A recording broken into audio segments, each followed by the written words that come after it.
Hello, everyone, and welcome back to English Pod. My name is Marco. And I'm Erica. And today with Erica, we have an upper intermediate lesson. That's right, an upper intermediate lesson that's a little bit strange. It's a little bit strange, but it's a real English lesson because that's what we give you here at English Pod. So in today's lesson, we've got a lot of really great language for you. We've got language to help you to gossip better. Gossip. Why don't you explain it a little bit, just in case? Okay, so if I gossip, I maybe share news or information about other people with my friends. Like I might say something like, Marco, did you see what happened in Chinese pod today? You'll never guess what I saw. Exactly. That's gossip. And we also have language today to describe things. To describe strange things. Strange things. All right, so let's take a look at our vocabulary preview. Vocabulary preview. So in our vocabulary preview, we'll look at a few important words that will help you to understand the dialogue a little bit better. Exactly. And the first word is weird. Weird. Weird. Weird. Now, this is a common word you probably hear all the time and in a lot of different situations. So we wanted to explain it today. Yeah, this word just means strange. It's strange. Yeah. Weird person is a strange person. Exactly. But the thing about this word is if you are a young person, let's say under the age of 35, you'll probably use it about 100 times a day. Weird. Yeah. It's just such a good sounding word. Weird. It is. Okay, but the thing is that even though it's probably more commonly used in American English, it's still widely used for British English as well. Yeah, that's true. So, but maybe in British English you would say something like Odd. it's odd. Yeah. That's more common. Okay, let's look at our second word. Housewarming gift. Housewarming gift. Housewarming gift. Housewarming gift. Now, this is a cultural thing. It's really common in North America to give a housewarming gift to someone. Yeah, if I move into a new house, maybe some of my friends or family will bring a gift over to make my house a little bit more beautiful. So something like a photo frame or maybe a plant, or sometimes even like maybe a basket of pastries or something. Oh, okay. Well, Yeah. I've never gotten one of those because I Really? don't have a home. Oh, where do you live? On the street? Well, I don't have my own home, so I have never gotten one of those. Okay. Okay, so we're ready now to listen to our dialogue. So we've got two housewives who are gossiping about what's going on in the neighborhood, and let's listen to what happens.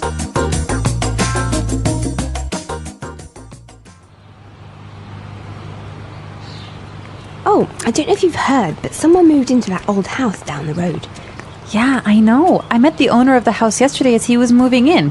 His name is Armand. Really? What's he like? You have to fill me in.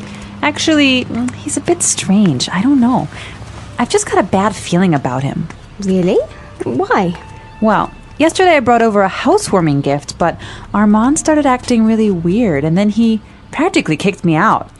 I tried to sort of peek into his house, but everything was so dark inside that I couldn't really get a good look. The whole thing really creeped me out. Well, you'll never guess what I saw this morning. A delivery truck pulled into his driveway and it dropped off a long rectangular box. It almost looked like a coffin. You see? Why would he... Hello, ladies.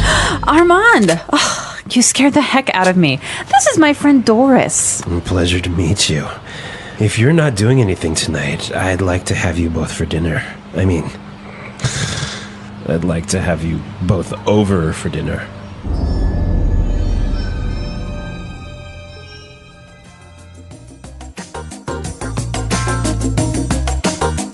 Ooh, that guy seems kind of weird. You can hear his voice is like a weird guy, right? Yeah. All right, let's take a look at our language takeaway and look at some of these great words.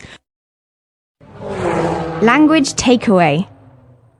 So our language takeaway focuses on several words from the dialogue that we feel are really important for you to know. Exactly, and we have 4 of them for you today. Why don't we look at the first one? Okay, so the first word is a bad feeling. Bad feeling. A bad feeling. A bad feeling. So we've got a few examples that will help you to understand how this phrase works. Example 1. I don't like Kelly's new boyfriend. I've got a bad feeling about him. Example 2. It's so dark. We shouldn't be out here. I've got a bad feeling about this. Example 3. I've got a bad feeling about this trip. I feel like something's going to happen. Maybe we shouldn't go. Okay, so basically you think something bad is going to happen. Yeah, you have a sort of uncomfortable feeling. Okay, that makes sense. I have a bad feeling about something. Exactly.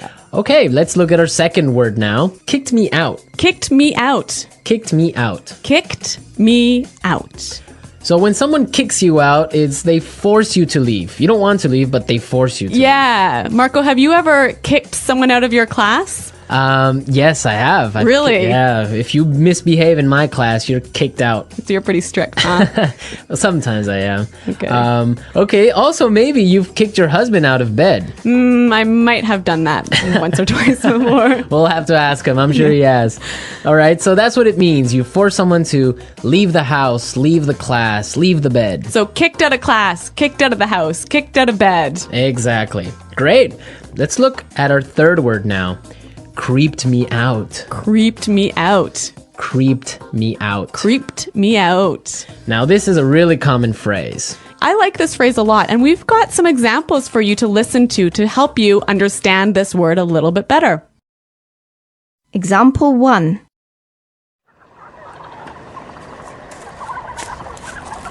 Shh. Did you hear that?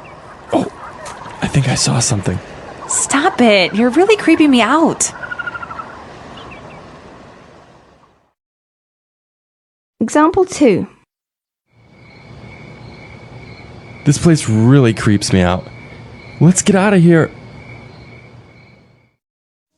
All right, well, I have a confession to make. I'm kind of creeped out by clowns. You are? Yes, I don't know. They're just creepy. They scare me. I don't know. Really? Yeah. So, what is it about clowns that scare you so much? I don't know. They're just white faces and weird paint. I don't know. It's just creepy. And the way they laugh. Oh, I don't know. No. Maybe you had a bad experience with clowns as a child. Probably. I watched a scary movie about clowns or something. Yeah. All right. So creeped me out basically means made me feel uncomfortable. Yes, it scares you. Yeah. Well, speaking of being scared, we have our final word for language takeaway, and it is scared the heck out of me. You scared the heck out of me. Scared the heck out of me. You got really scared. Yeah, I think this is a quite common way of saying, you really, really scared me. Yeah. Okay, we're ready to listen to our dialogue again. Now, try and see if you can catch all these phrases that we just talked about. You know, Mia, the other day I was walking home and I started thinking, every step we take leaves some kind of mark on the world. But then I realized we also leave invisible marks, like our carbon footprint. That's a really powerful way to put it, Alex. A carbon footprint is basically the total amount of greenhouse gases, especially carbon dioxide, that we create through our daily activities. It's like leaving footprints on a beach, except these marks don't wash away. Exactly. And sometimes people think only big factories or airplanes are the problem. But the truth is, even simple choices, like how we cook, how we travel, or even the kind of clothes we buy, add up to a massive impact. Right. For example, driving a car alone every day releases much more carbon than taking the bus or sharing a ride with a friend. Even something small like turning off the lights when you leave a room makes a difference. The phrase I always like to teach learners is, every little bit helps. That's such a good phrase. And I think it's important for learners to practice sentences like, I try to reduce my carbon footprint by, and then finish it with something they actually do, like recycling, walking, or eating less meat. It makes the language real and personal. Yes, and when you use real-life examples, the English sticks in your memory.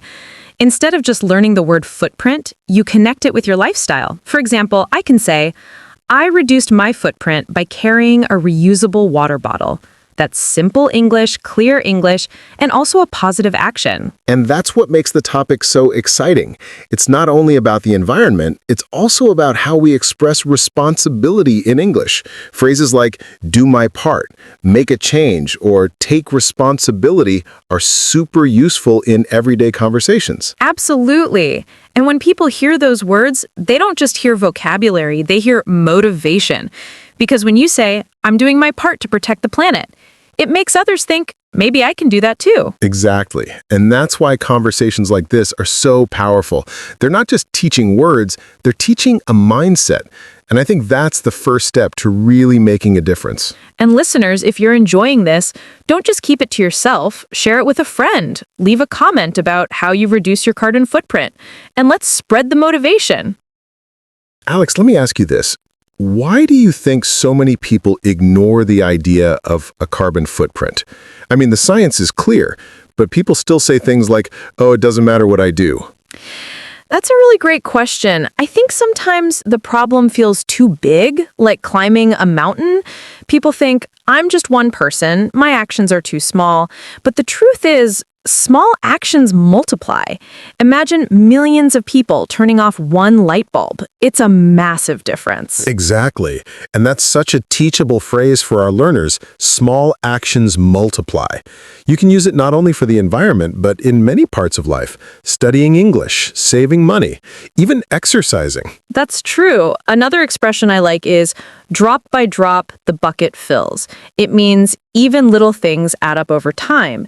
And I think if learners practice these kinds of sayings, they sound more natural and also feel motivated. Yes, and to make it practical, let's connect it to everyday life. For example, when you cook at home, instead of using plastic bags for vegetables, you can bring a reusable cloth bag. When you drink coffee, use a travel mug instead of disposable cups. These actions sound small, but they lower your footprint. And here's another good language tip. Practice using the word instead. For example, instead of driving, I walk to school. Or instead of buying bottled water, I refill my own bottle. It's a great structure to show choices in English. And it's exactly how we talk about reducing emissions. I love that. It's simple English, but powerful.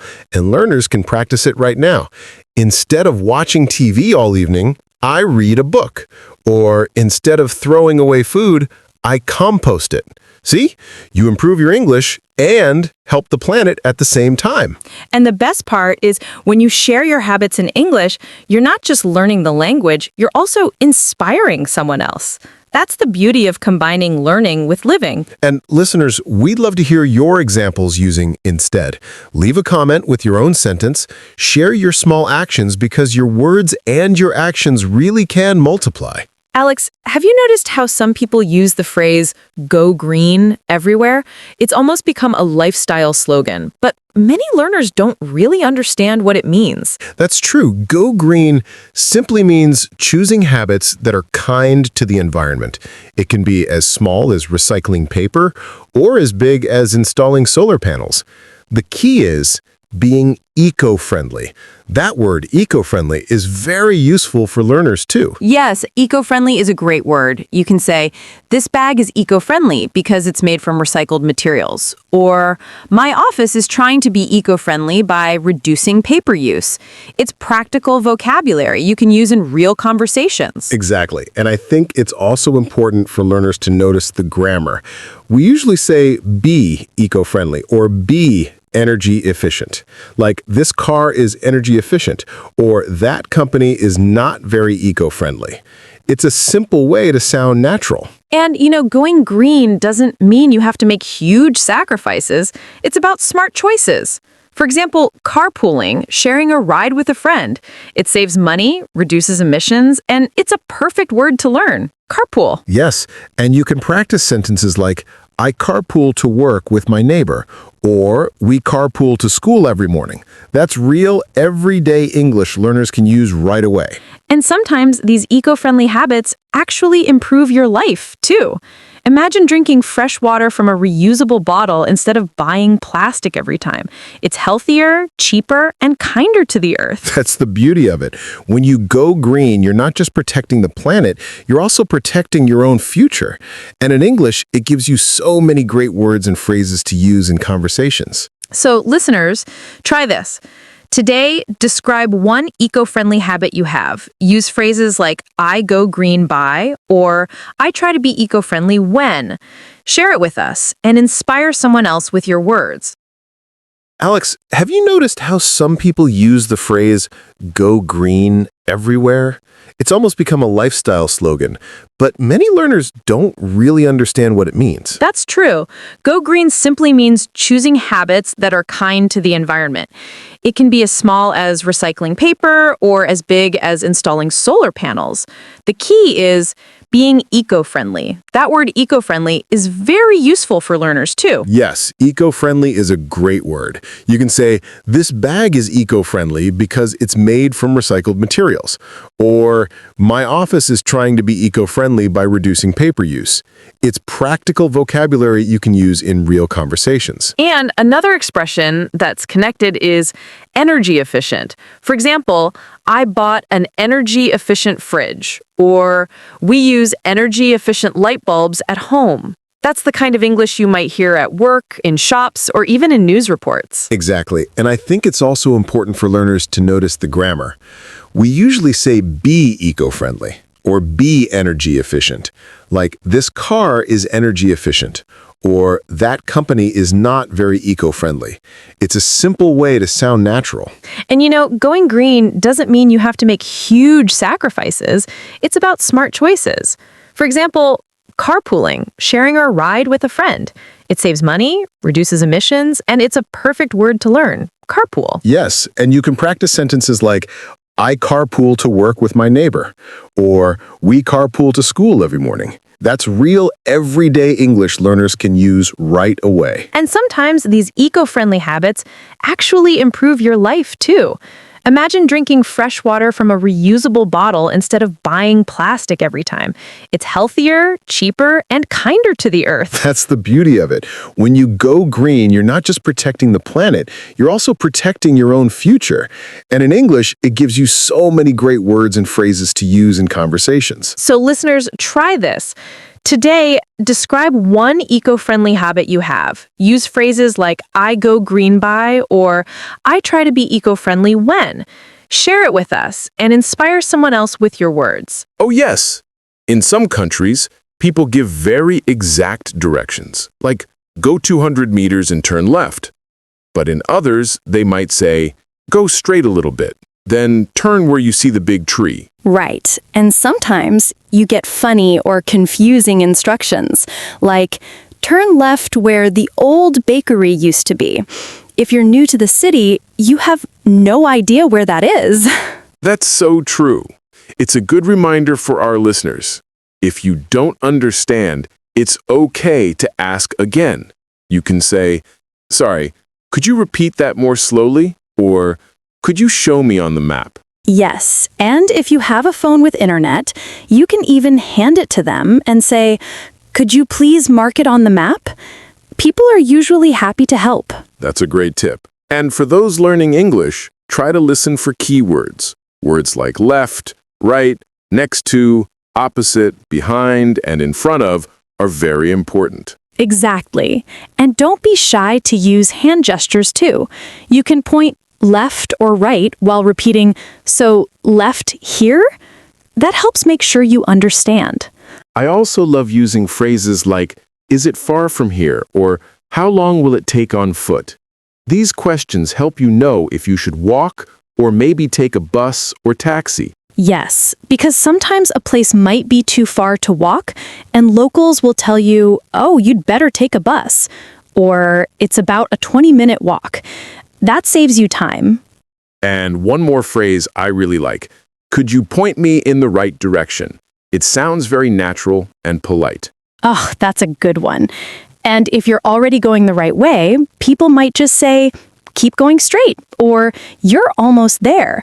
That feels so encouraging when you're tired. I agree. And I think all of this makes traveling in a new city much more fun. You get to interact with locals and learn new words. Yes, and every time you ask and understand directions, your confidence grows. It's like a mini language victory. And that's what we want, helping listeners feel proud of using English in real situations. Sophia, I think another thing that makes asking for directions fun is the chance to learn how locals actually speak. Textbooks often give very formal examples, but real people sometimes use shorter, casual phrases. You're right, James. For example, instead of saying, go straight, many people just say, keep going, or even, just go down this way. Exactly. And sometimes they don't even say, turn left. They might say, hang a left, which is a very casual way to say, turn left. Oh, yes. Or take a right. These are great phrases for our listeners to know because they will hear them a lot in real life. And another common thing is when someone says, it's just around the corner. That means it's very close, almost at the next turn. That's a nice phrase. And if something is really near, people might just say, it's right there, or it's just ahead. And here's a tip for listeners. Pay attention to their tone. If someone says, oh, it's just 5 minutes away, that usually means it's close. But if they pause and say, well, it's kind of far, maybe you should take a bus. True. And you can always ask, is it within walking distance? That's a very natural question to know if you should walk or use transport. And speaking of transport, sometimes locals will say things like, hop on bus number 5, or catch the red line. That means you should take that bus or subway train. Yes, and learning the words for public transportation is so helpful. Bus stop, subway station, train platform, ticket counter. These are all must-know words for travelers. And if you're lost in a big train station, you can ask, which platform does the train to London leave from? That's a lifesaver. I love how practical this conversation is. We're not just teaching vocabulary, we're teaching real-life survival English. Exactly, Sophia. And the best part is, once you know these phrases, you can travel almost anywhere with confidence. That's so true. And every time you use English in a real situation, you feel more proud and motivated to keep learning. James, do you know what really helps me when I'm lost? I look for someone who seems approachable, like a shopkeeper, a bus driver, or even a student. They usually know the area very well. That's a smart strategy, Sophia. Shopkeepers especially are great because they stay in one place all day, so they know exactly what's around. You can start by saying, excuse me, do you know where the nearest pharmacy is? Yes, and speaking of that, let's give our listeners some more polite ways to start their question. They can say, hi, could you help me? Or, excuse me, I'm a bit lost. Could you tell me how to get to? These sound friendly and make people want to help. That's a good point. Tone of voice matters too. If you sound rude or too fast, people might not respond as warmly. Slow down and smile. It makes a huge difference. And after someone helps you, it's very nice to say, thank you so much, or I really appreciate it. These phrases show gratitude and make the conversation pleasant. Absolutely. And here's a fun idea. If you're traveling in a country where English isn't the first language, you can even learn how to say thank you in their language. It always makes people smile. That's a great tip, James. And for our listeners who are learning English, using these polite phrases will help you sound more natural and confident. And let's not forget about safety. If it's late at night or you feel uncomfortable, choose someone who looks trustworthy, maybe a family, a store clerk, or a security guard. Good advice, James. And sometimes, if you really can't find your way, you can step into a cafe, buy a drink, and ask the staff. They're usually very helpful. Yes, and some places even have free maps you can take with you. That can make finding your way much easier. So really, getting lost can turn into a nice adventure if you stay calm, polite, and open to asking for help. Exactly. And the more you practice these phrases, the faster they will come to you when you need them. Sophia, have you ever noticed how asking for directions can actually teach you new words about the city itself? Oh, yes, James. For example, one time I asked a man for directions, and he said, "Go past the roundabout, then take the second exit." I had never heard the word roundabout before, but I learned that it means a circular intersection where cars go around in a circle. Sophia, have you ever noticed how asking for directions can actually teach you new words about the city itself? Oh, yes, James. For example, one time I asked a man for directions and he said, "Go past the roundabout, then take the second exit." I had never heard the word roundabout before, but I learned that it means a circular intersection where cars go around in a circle. That's such a good example. And you can also hear words like intersection or crosswalk. An intersection is where two roads meet, and a crosswalk is where pedestrians can safely cross the street. Right, and sometimes people will use words like block. For example, walk 2 blocks and turn left. A block usually means the distance between 2 streets. Yes, and if you're in the UK, you might hear zebra crossing. That's their word for crosswalk, because the black and white stripes look like a zebra. I love that! And learning these little cultural words makes traveling so much more interesting. Another fun one is alley. That means a very narrow street between buildings. If someone says, "Take the alley on your right," it means walk through that small path. And don't forget avenue and boulevard. Those usually mean big, wide streets. If someone says, "Go down Fifth Avenue," it means follow that street until you reach your destination. Good point. And listeners, notice that when you ask for directions, you're not only learning where to go, you're learning vocabulary about your environment. Exactly. It's like a live English lesson happening in the real world. You learn faster because you really need the words at that moment. And after you arrive, you can even write those new words down in a notebook. That's a great way to remember them for the future. Yes, and every time you look at those notes, you'll remember the experience too, which helps the words stick in your memory. That's how language learning becomes a part of your life, not just something you do in a classroom. James, I think one of the best ways to practice asking for directions is to make it a little game. Oh, that sounds fun. What kind of game do you mean, Sophia? Well, when I travel, I sometimes ask for directions to a place, even when I already know how to get there. It's just practice. I'll ask, "Excuse me, how can I get to the train station?" And then I see if the directions match what I already know. That's such a clever idea. It takes away the pressure because you already know the answer, so you can focus on listening carefully and understanding every word. Exactly. And if you travel with friends, you can even practice together. One person pretends to be lost, and the other gives directions. It's a great way to review phrases like turn left, go straight, and across from. I love that idea. And you can even do it in your own city. Pick a place, maybe a park or a cafe, and try to explain to your friend how to get there. It's an excellent speaking exercise. Yes, and when you do this, try to use clear language and full sentences. Instead of just saying left or right, say turn left at the traffic light. This helps you practice real-life communication. That's a good tip for pronunciation too. When you repeat these sentences out loud, your mouth gets used to the sounds and your English becomes smoother. And for listeners who are shy, remember, you don't have to be perfect.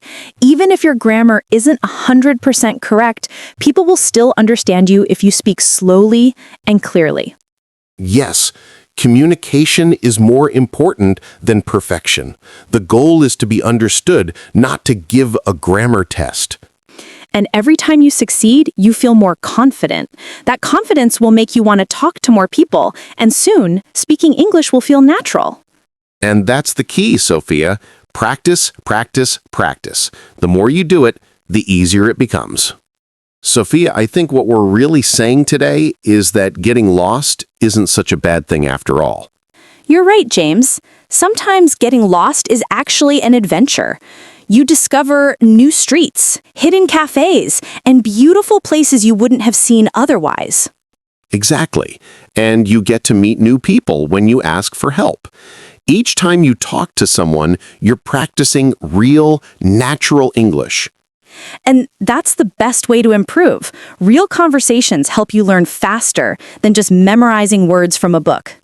Yes, and asking for directions teaches you so many useful phrases. Go straight, turn right, across from, next to. These words are used everywhere, every day. And let's not forget how good it feels when you finally reach your destination. It's a little moment of success, and that success motivates you to keep learning. So, listeners, we want you to try this. Next time you're out, ask someone for directions, even if you're not lost, just to practice. And when you do, tell us about your experience. Share it in the comments. Tell us which new words you used and what you learned. And if you found today's conversation helpful, make sure to like this episode and subscribe so you never miss a chance to improve your English. Yes, your support helps us keep bringing you these useful lessons, and we'd love to hear how you're using English in real life. So, keep learning, keep practicing, and keep exploring, because every step, even the wrong turns, bring you closer to fluency. And who knows? The next time you get lost, it might just be the best part of your journey. Yes, it was like stepping into a cave. No lights, heavy curtains, and this heavy silence. It made me so uncomfortable. In English, when something makes you feel uncomfortable like that, we often say, it creeped me out. Exactly. For example, that abandoned building really creeped me out. Or walking alone at night creeps me out.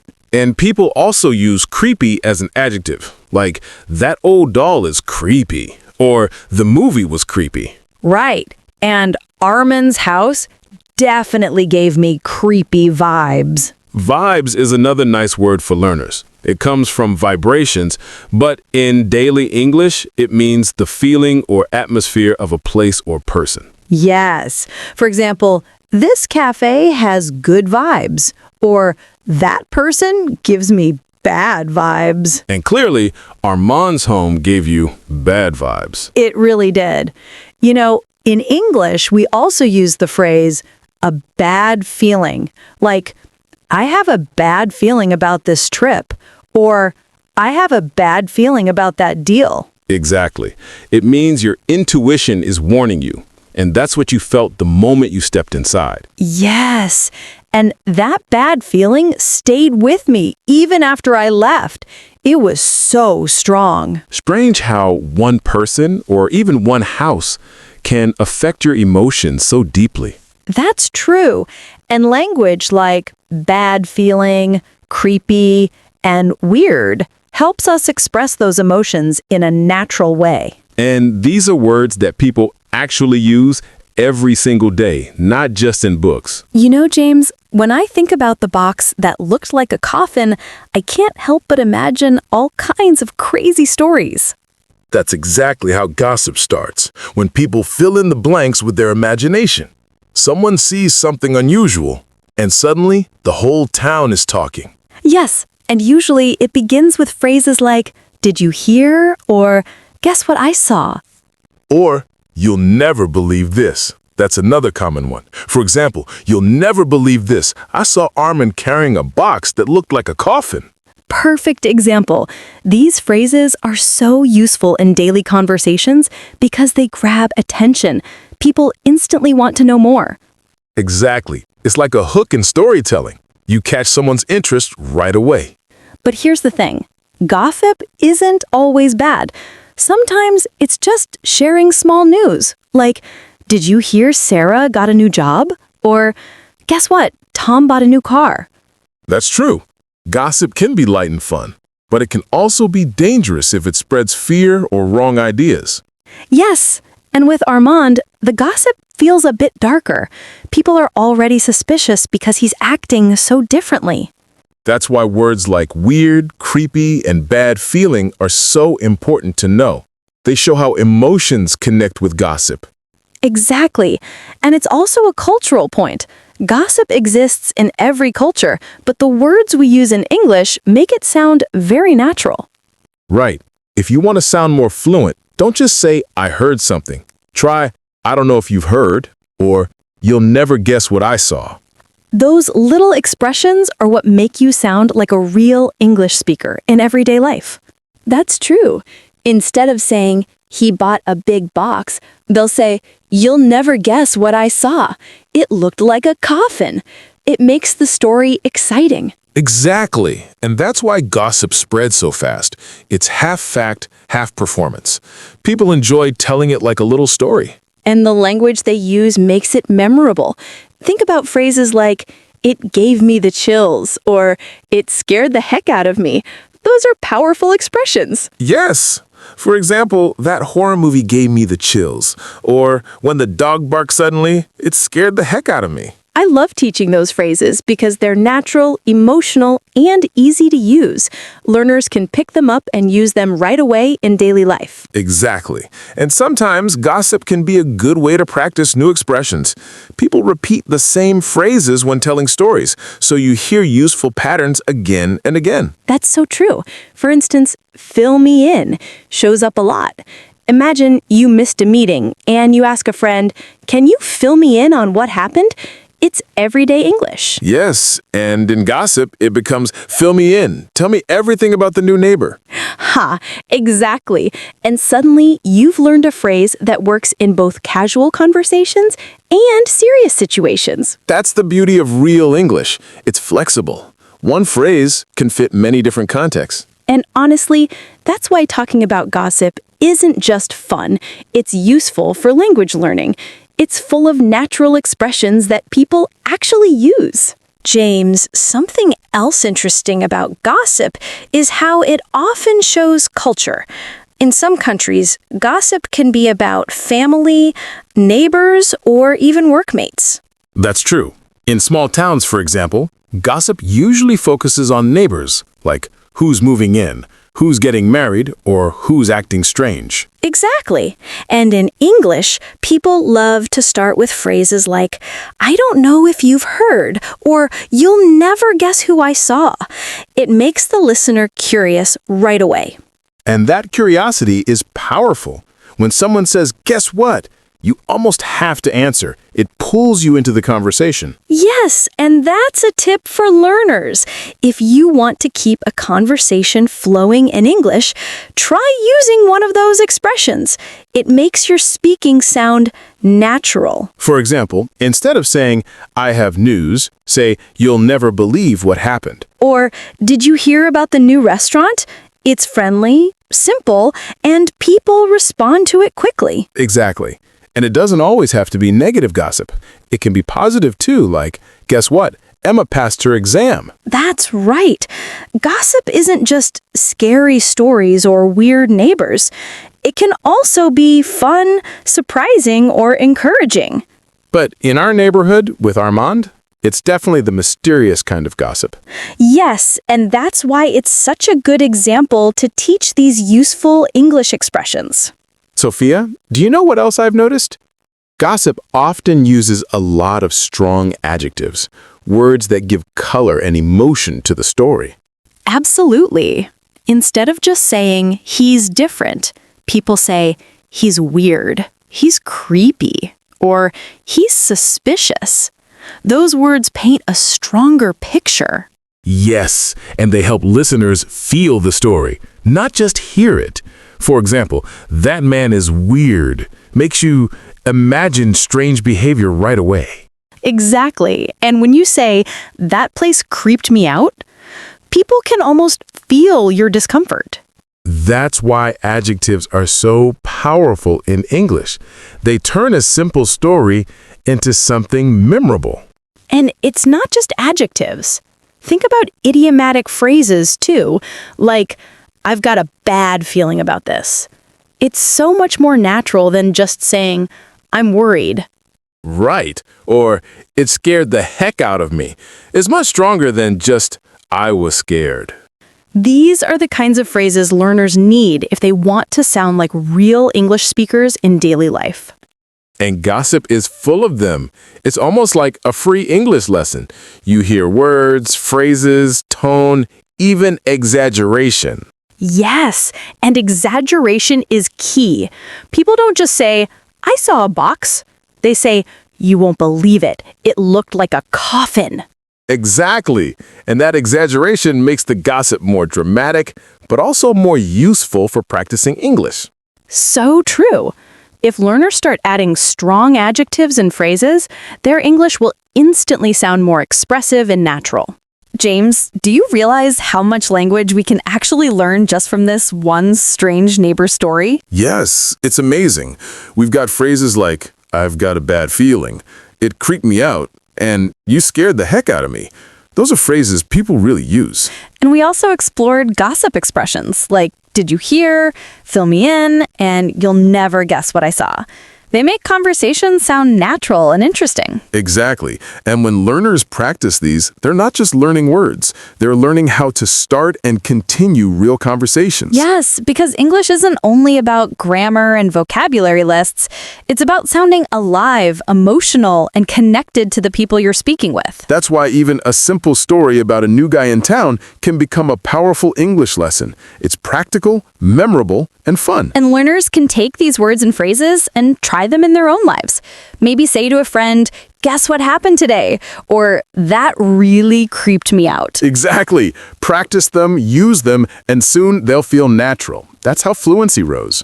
So if you enjoyed this conversation, don't forget, share it with your friends, subscribe for more, and let us know your thoughts in the comments. Yes. Tell us if you've ever had a weird neighbor story or a time when something creeped you out.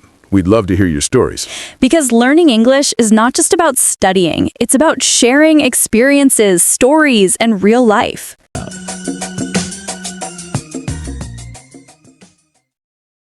Oh, I don't know if you've heard, but someone moved into that old house down the road. Yeah, I know. I met the owner of the house yesterday as he was moving in. His name is Armand. Really? What's he like? You have to fill me in. Actually, he's a bit strange. I don't know. I've just got a bad feeling about him. Really? Why? Well, yesterday I brought over a housewarming gift, but Armand started acting really weird, and then he practically kicked me out. I tried to sort of peek into his house, but everything was so dark inside that I couldn't really get a good look. The whole thing really creeped me out. Well, you'll never guess what I saw this morning. A delivery truck pulled into his driveway and it dropped off a long rectangular box. It almost looked like a coffin.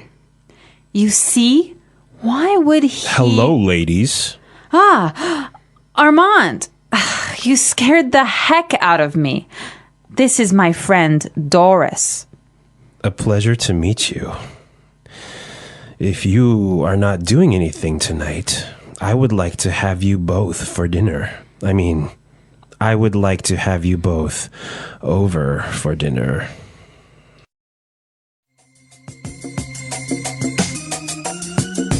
You know, one of the things I really like about this dialogue is there's a lot of great phrases that will help you to gossip.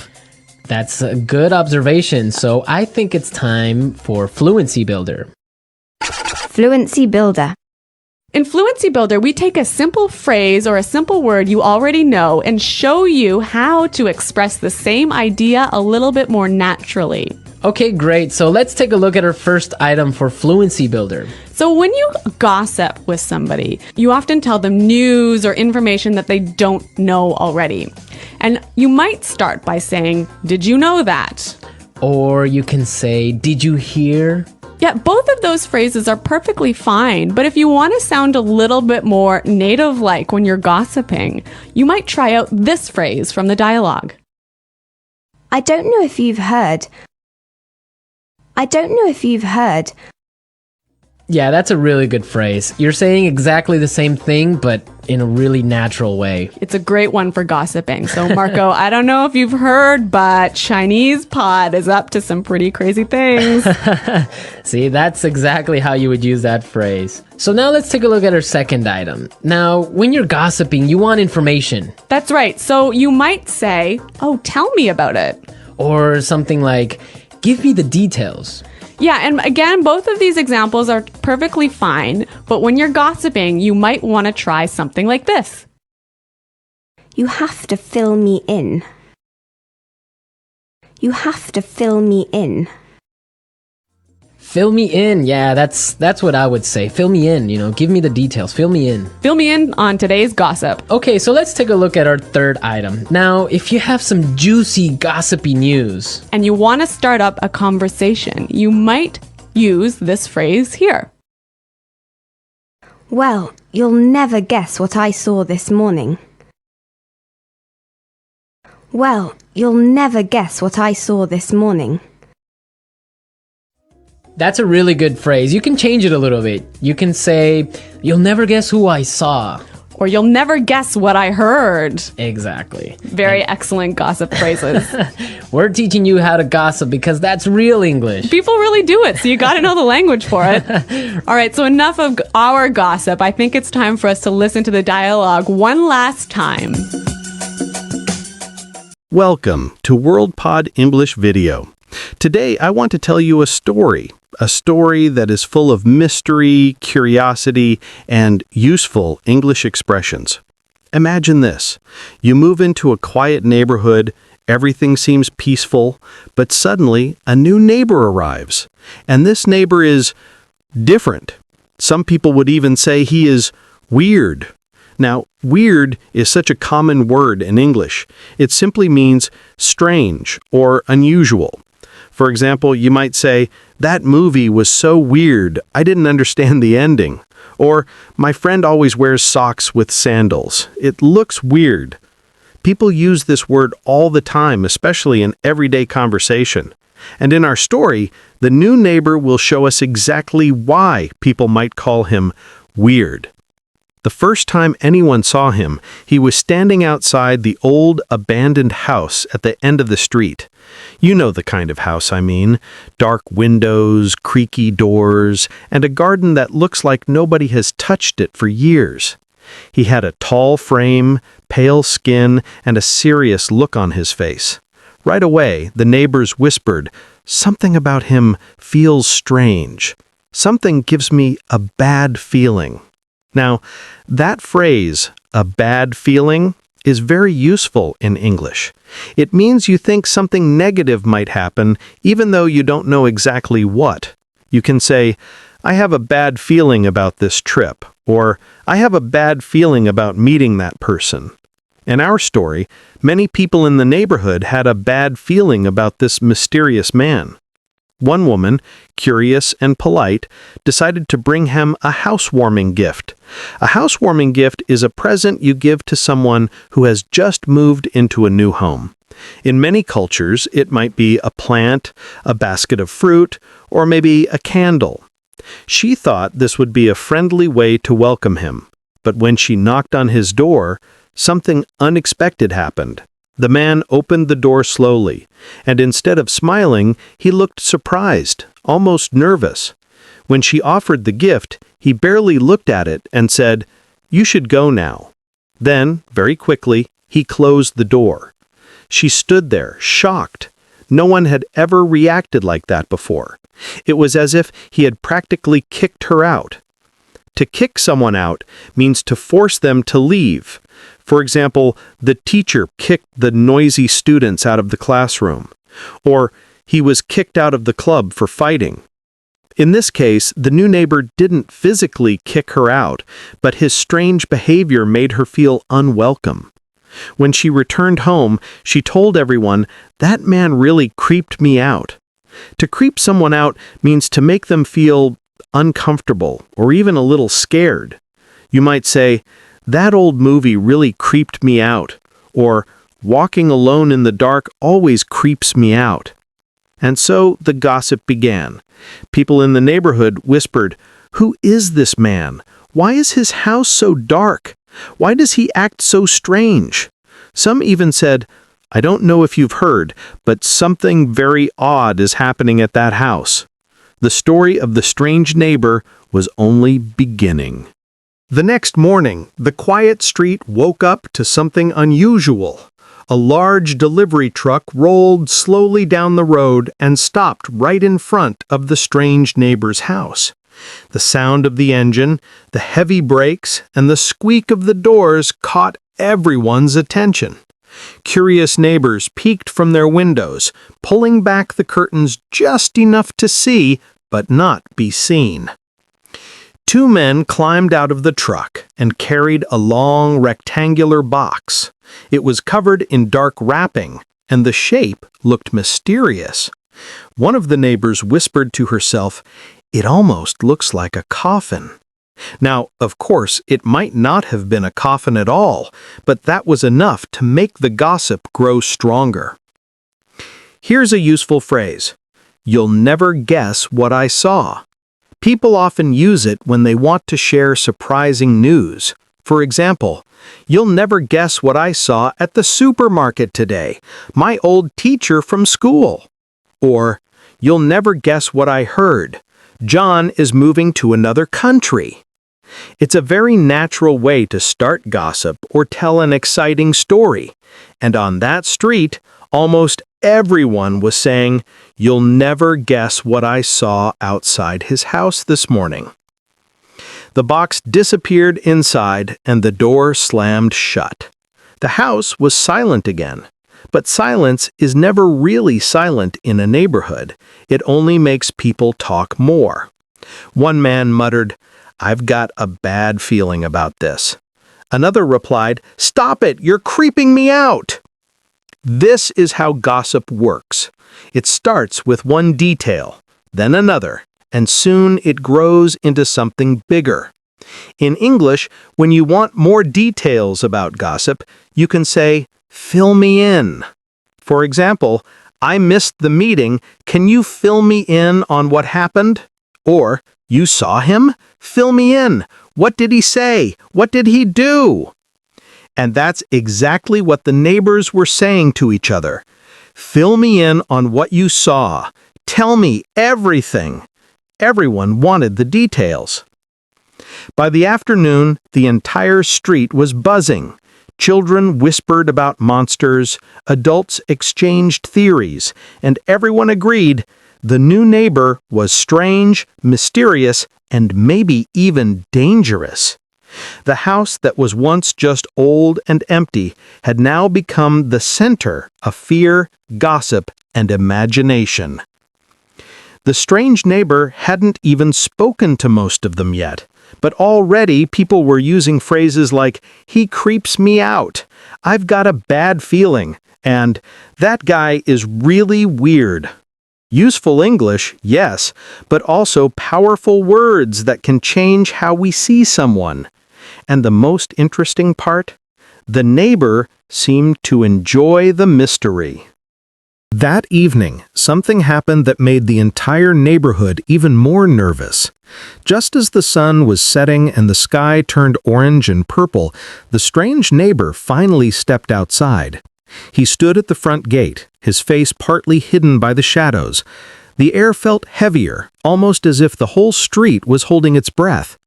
A group of neighbors had gathered nearby, pretending to chat, but really, they were waiting for him. One of them whispered, "Go on, talk to him, ask him something." Another said, "No way, he creeps me out too much." At last, one brave woman walked up and said, "Hello, welcome to the neighborhood. We were wondering if you're settling in well." He looked at her slowly, and then with a faint smile replied, "Yes, everything is fine, but I prefer to keep my privacy." His voice was deep, calm, but there was something about it that made everyone shiver. Later, when people described the moment, they all said the same thing. "He scared the heck out of me." That phrase, "scared the heck out of me," is very useful in English. It means "you frightened me a lot." For example, if someone suddenly shouts while you're not expecting it, you can say, "Wow, you scared the heck out of me." Or if a dog barks loudly at night, "That noise scared the heck out of me." It's less formal than simply saying, "I was frightened," but it's exactly how native speakers often express themselves. After his short conversation, the neighbor turned around and went back inside. The door closed, and again, the house became silent. The neighbors stared at one another. One of them said, "Weird. That guy is just weird." And the word spread quickly from one person to another. Let me explain something important here. Gossip can grow like fire. One person says, "I have a bad feeling." Another adds, "He creeps me out too much." Then someone exaggerates, "You'll never guess what I saw. Maybe it was a coffin." And suddenly, the story changes from a normal man moving into an old house into a frightening mystery that no one can stop talking about. The children began to make up stories of their own. They whispered about vampires, ghosts, and monsters. They dared each other to walk past the house after dark. And for the first time in years, people who normally went outside to relax in the evening stayed indoors with their curtains closed. The strange neighbor hadn't really done anything wrong, but words, feelings, and fears had already painted him as the most mysterious man the street had ever seen, and everyone was waiting to see what would happen next. Welcome to WorldPod English Video. Today, we're diving into something very important, the impact of the footprints we leave behind. Have you ever thought about how your actions affect the planet? Every decision you make, from the food you eat to the way you travel, leaves a mark. In this story, I'll share with you how small changes in our everyday lives can make a massive difference in reducing our carbon footprint. It's not just about big companies or governments, it's about what we do each day. Let's get started. Imagine this. You wake up in the morning, and the first thing you do is switch on the lights. You brush your teeth, hop into your car, and head to work. These actions seem harmless, right? But every time you flick a switch or drive somewhere, you're contributing to a larger problem, your carbon footprint. The more energy you use, the bigger your impact on the environment. Now, what if you could change that? What if you could make choices that leave a smaller footprint on the Earth? Well, it's possible. Simple habits like turning off lights when you don't need them or taking public transportation can cut down on the energy you use and the pollution you create. It's easy to feel overwhelmed when you think about the state of the planet. Global warming, pollution, and climate change. It's a lot to handle. But don't worry, you're not alone. Thousands of people around the world are changing their habits, and you can be part of this movement too. You don't have to do everything at once. Start small. Try walking or cycling to work a few days a week, or swapping plastic bags for reusable ones. It's about making better choices each day that add up to a big impact. And the best part? It doesn't just help the planet, it can make you feel better about the way you live. You've probably heard of green energy, like wind or solar power. But did you know you can make your own home more energy efficient? For example, you could install solar panels on your roof. It might sound expensive, but it's actually an investment. With solar power, you can cut your electricity bill and reduce your reliance on fossil fuels. Plus, the technology is improving every year, making it more affordable and accessible. But that's not all. Rain barrels are another great way to conserve water. By collecting rainwater from your roof, you can water your garden without using precious resources. These small changes make a big difference in how you live, and they're easier than you think. When we think of reducing our carbon footprint, we often imagine driving less or eating organic food. But it's also about the little things, like using energy-saving light bulbs or switching to a reusable water bottle. If every person on Earth made these changes, the results would be massive. And don't forget about recycling. By recycling plastic, paper, and glass, you're reducing the amount of waste that ends up in landfills, which takes up valuable space and contributes to environmental problems. It's a simple step, but it matters. Now, let's talk about food. What we eat can also leave a big footprint. The meat industry, for example, has a huge environmental impact. If we ate less meat, especially beef, we could reduce greenhouse gases significantly. But that doesn't mean you have to become a vegetarian. Simply reducing meat consumption a few times a week can make a difference. The choices you make at the grocery store, whether it's buying local produce or choosing products with less packaging, can also help reduce your impact. Every meal is an opportunity to make a positive change. Sustainability is a word that's being used more and more these days, and for good reason. It's about living in a way that preserves the Earth's resources for future generations. But what does sustainability really mean? It means using less, reusing more, and finding ways to make the things you do every day more efficient. Think of it as being mindful of your choices, whether you're buying a product or deciding how you travel.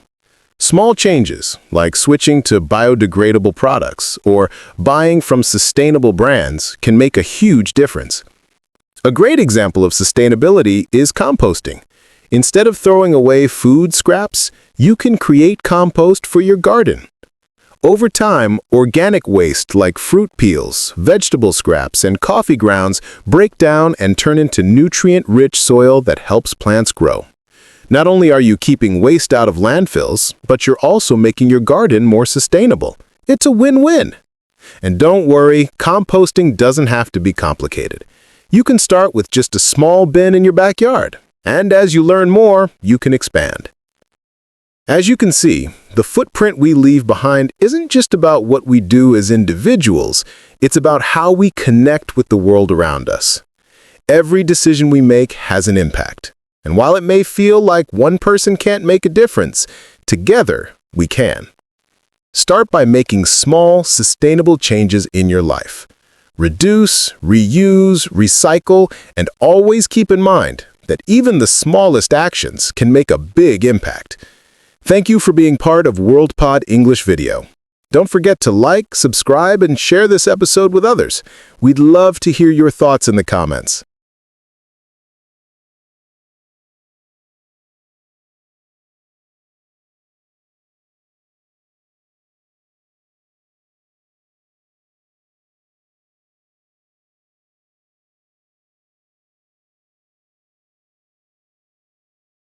One stormy evening, the mystery deepened. Rain poured heavily, the wind shook the trees, and thunder echoed across the sky. Most neighbors stayed inside, but one man, who couldn't sleep, happened to look out his window toward the strange house. What he saw made his heart race. The neighbor, tall, silent, and still wearing that dark coat, was standing in his garden under the rain. He wasn't running for shelter, he wasn't holding an umbrella, he was just standing there, staring at the sky. Lightning flashed, and for a moment his face lit up, pale and serious. The man watching whispered to himself, "I've got a bad feeling about this."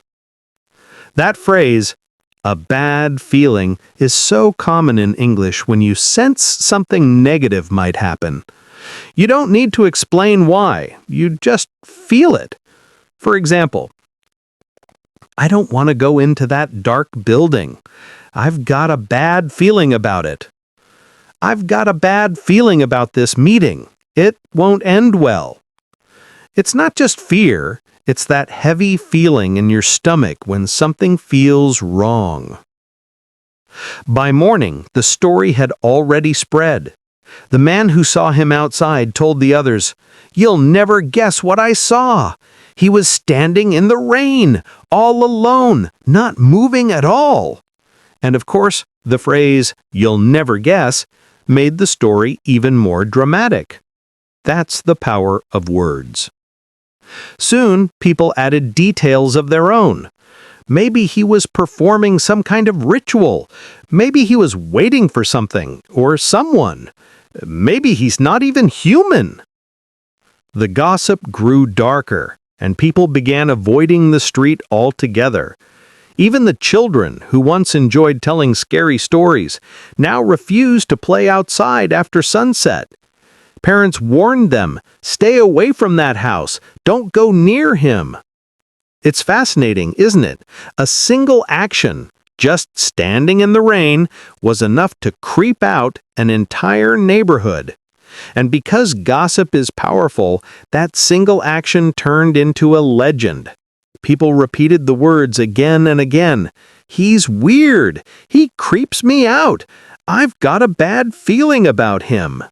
And each time those words were spoken, the strange neighbor's shadow grew bigger and darker in everyone's imagination. A few days later, the neighborhood got the biggest shock of all. On a quiet Sunday afternoon, while families were enjoying tea and children were playing indoors, the strange neighbor suddenly appeared at someone's front door. He knocked 3 times. Knock, knock, knock. When the woman of the house opened it, she nearly screamed. She admitted later, "He scared the heck out of me." Remember that phrase? Scared the heck out of me means someone or something frightened you a lot. For example, "That loud thunder scared the heck out of me." Or, "When the dog barked suddenly, it scared the heck out of me." It's a casual but very common way to talk about being really frightened. And at that moment, the woman truly felt it. The neighbor, however, didn't look angry or dangerous. Instead, he spoke politely. "I wanted to invite you and your husband for dinner at my house tonight." His words were simple, but his voice was deep and unusual, and that made the invitation sound almost threatening, even though it wasn't. Later, when the woman told others about it, she said, "The way he said it, it creeped me out. I couldn't tell if he was being kind or if he was hiding something." That word, "creeped me out," appeared again, the favorite phrase of the entire neighborhood. The gossip grew hotter than ever. Some people whispered, "Don't go. If you enter that house, you might never come back." Others said, "Maybe he just wants friends. Maybe he's lonely." But the fear was stronger than kindness. And here's a lesson for English learners. In real life, people often use language to exaggerate when they gossip. They don't just say, "He invited me to dinner." Instead, they add emotion. "He scared the heck out of me. He creeped me out. I've got a bad feeling about it." These expressions don't just give information, they create drama, suspense, and sometimes fear. By evening, the invitation was the only thing people were talking about. The house that everyone avoided had suddenly become the center of attention once again. And the big question was this: who would dare to step inside for dinner? The dinner invitation spread through the neighborhood like wildfire. By the next morning, everyone knew about it, and everyone had an opinion. Some neighbors leaned close to each other and whispered, "I don't know if you've heard, but he asked them to come over last night." Others shook their heads and muttered, "Weird, just so weird." The woman who had been invited couldn't stop thinking about it. She kept hearing her own words in her head. "He scared the heck out of me." Still, a part of her was curious. What was inside that dark, silent house? Why had he carried that long box inside? Why did he always buy candles? Curiosity pulled her one way, while fear pulled her the other. This is where gossip does something powerful. It doesn't just share information, it shapes decisions. The neighbors kept repeating phrases like, "Don't go, I've got a bad feeling about it," or "It really creeps me out, don't risk it." These sentences became stronger than any piece of advice because they carried emotion. Let's pause for a learning moment. In English, when people want to make gossip more exciting, they use dramatic openers. Some of the most common are, "You'll never guess what I saw," or "I don't know if you've heard, but," or "Fill me in, what happened next?" Each of these makes the listener curious. It pulls them into the story, just like the neighbors were being pulled deeper into the mystery of the strange man. That evening, the woman stood at her window, staring at the old house.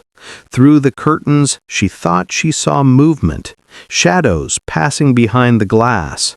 The flickering of candles painted the walls with shapes that looked alive. She shivered. And then, just as she was about to step away, the front door of the house opened. The strange neighbor appeared, his tall figure framed in the dark doorway. He looked across the street, directly toward her window, as if he knew she was watching. For a long, silent moment, their eyes seemed to meet. She gasped, stepping back quickly. Her heart raced, and the words escaped her lips almost automatically. "This really creeps me out." The mystery was no longer just gossip. It was becoming personal. The night of the dinner finally arrived. The whole neighborhood seemed frozen, waiting to see what would happen.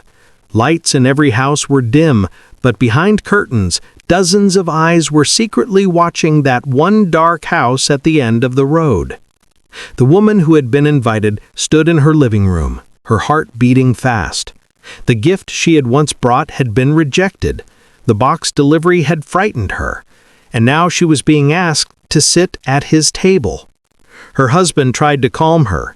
"It's probably nothing," he said, though even he whispered, "I've got a bad feeling."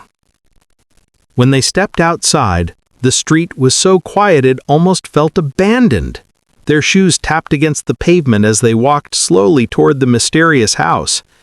Every step seemed louder, heavier, and with each one, her mind filled with every phrase she had heard. "He's weird. He creeps me out. You'll never guess what I saw." At last, they reached the door. It opened before they could even knock. The tall neighbor stood there, holding a single candle. His deep voice broke the silence. "Welcome. Please come in." Inside, the house was dark but warm with candlelight. The table was already set with bread, soup, and fruit. Nothing strange, nothing frightening, just a quiet meal. The woman realized how powerful words could be. Gossip had turned a simple man into a monster in their minds. The truth was far less dramatic, but by then the story of the strange neighbor had already grown into legend. And that is the lesson. Language is powerful. Words like weird, creepy, bad feeling, kicked out, scared the heck out of me.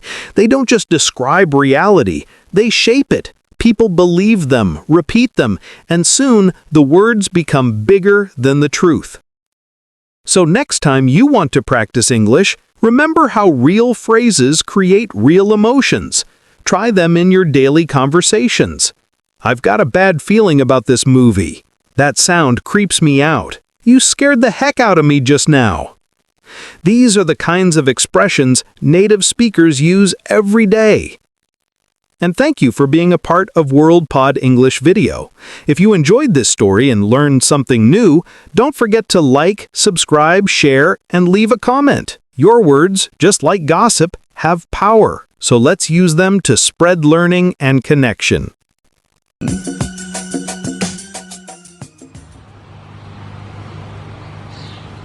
Oh, I don't know if you've heard, but someone moved into that old house down the road. Yeah, I know. I met the owner of the house yesterday as he was moving in. His name is Armand. Really? What's he like? You have to fill me in. Actually, he's a bit strange. I don't know. I've just got a bad feeling about him. Really? Why? Well, yesterday I brought over a housewarming gift, but Armand started acting really weird, and then he practically kicked me out. I tried to sort of peek into his house, but everything was so dark inside that I couldn't really get a good look. The whole thing really creeped me out. Well, you'll never guess what I saw this morning. A delivery truck pulled into his driveway and it dropped off a long rectangular box. It almost looked like a coffin.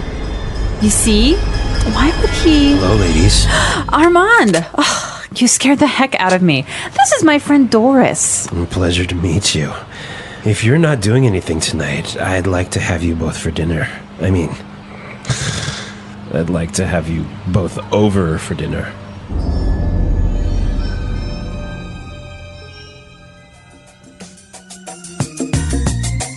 Okay, Marco, I have a true story for you. Is it kind of like a creepy story? It is a creepy story indeed. Is it a true story? No, it's really true. Okay. So when I was young, I used to live in the country.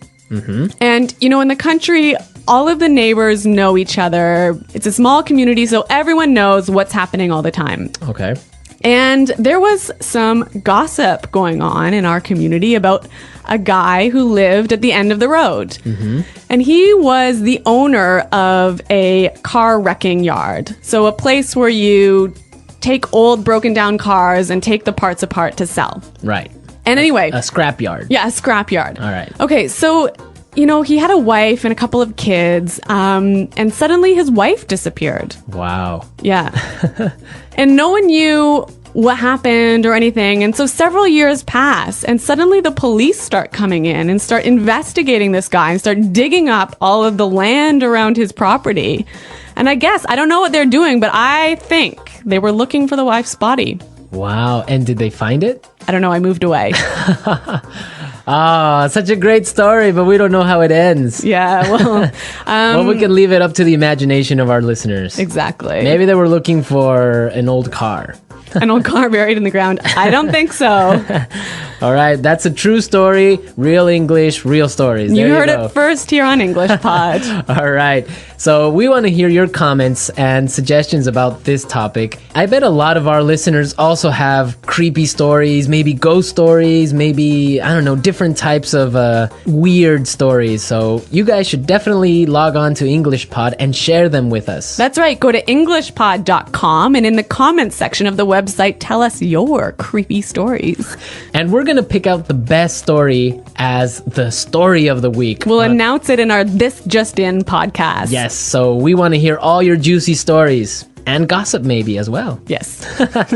All right. Well, it's time for us to go. So be sure to listen to us next time. But until then, it's Bye-bye. Bye.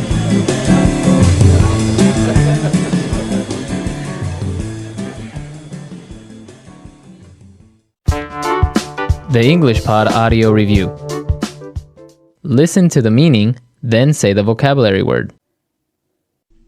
Phrase used to introduce a piece of information. I don't know if you heard. Tell me about it. Fill me in. A sense or feeling that something bad is going to happen. A bad feeling. Strange, unusual. Weird. Make or force someone to leave when they don't want to. Kick out. Make me feel uncomfortable and a bit scared. Creep me out. Phrase used to introduce a piece of news. You'll never guess. Cause someone to feel a lot of fear. Scare the heck out of me. Strange or unusual. Bizarre. Strange or scary, causing people to feel nervous and afraid. Creepy. A dead person who drinks the blood of living people. Vampire. Phrase used to introduce a piece of gossip. Have you heard? Phrase used to introduce an interesting or surprising piece of information. Guess what? Let's try that faster. A dead person who drinks the blood of living people. Vampire. Phrase used to introduce a piece of news. You'll never guess. Tell me about it. Fill me in. Phrase used to introduce a piece of gossip. Have you heard? Strange or scary, causing people to feel nervous and afraid. Creepy. Phrase used to introduce an interesting or surprising piece of information.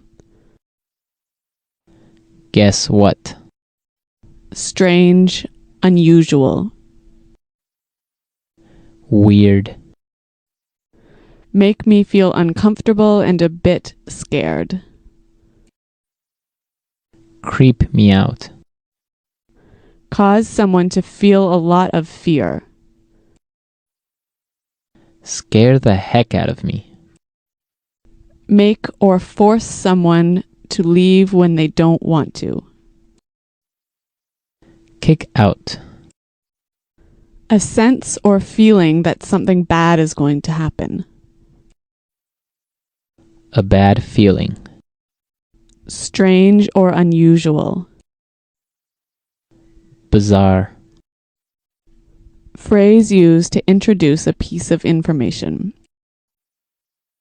I don't know if you heard. Now say the word and hear it in a sentence.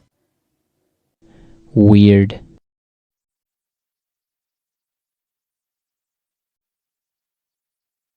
Last night, I kept hearing a really weird sound. I don't know what it was. Weird. Our teacher seems a bit weird, don't you think? Weird.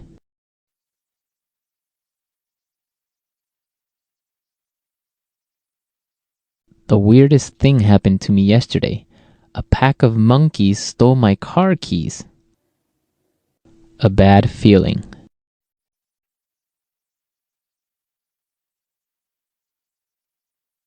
I've got a bad feeling about Kelly's new boyfriend. I don't think he's a good guy. A bad feeling.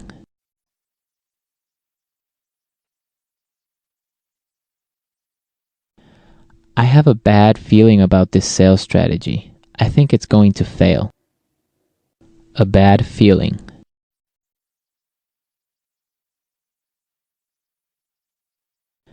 I've got a bad feeling about this trip. I think we should stay home. Kick out. If you don't be quiet, I'm going to kick you out of this meeting. Kick out.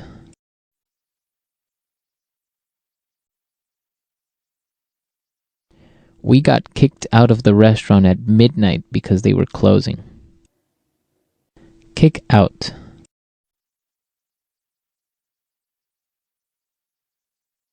That's it. I'm kicking you out of class. Go stand in the hall. Creep me out.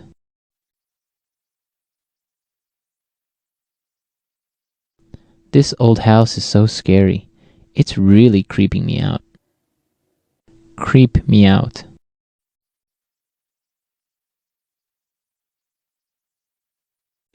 I watched The Exorcist last night. That movie really creeps me out. Creep me out.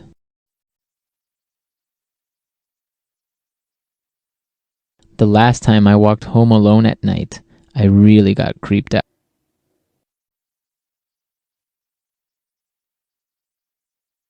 I almost got in a car accident yesterday.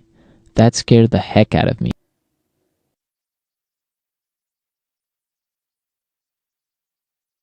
Don't wear that vampire mask.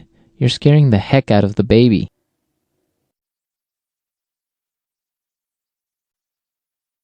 I'm terrified of clowns. They scare the heck out of me.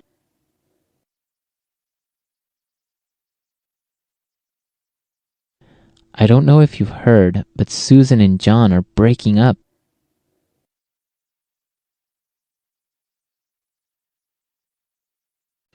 I don't know if you've heard, but the new marketing manager is single.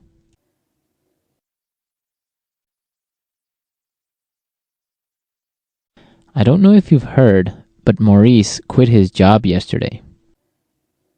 Fill me in.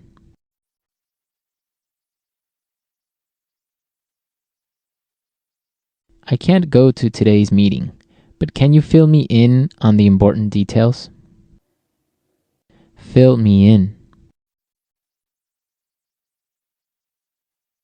How was your date? You have to fill me in. Fill me in.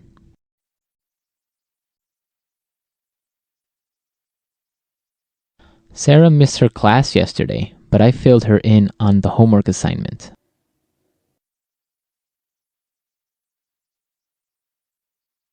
You'll never guess what I heard. Peter and Anna are getting married.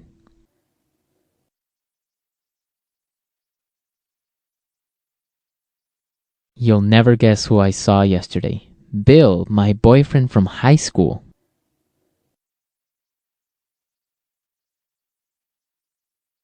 You'll never guess what Sandra told me. She's moving to Alaska.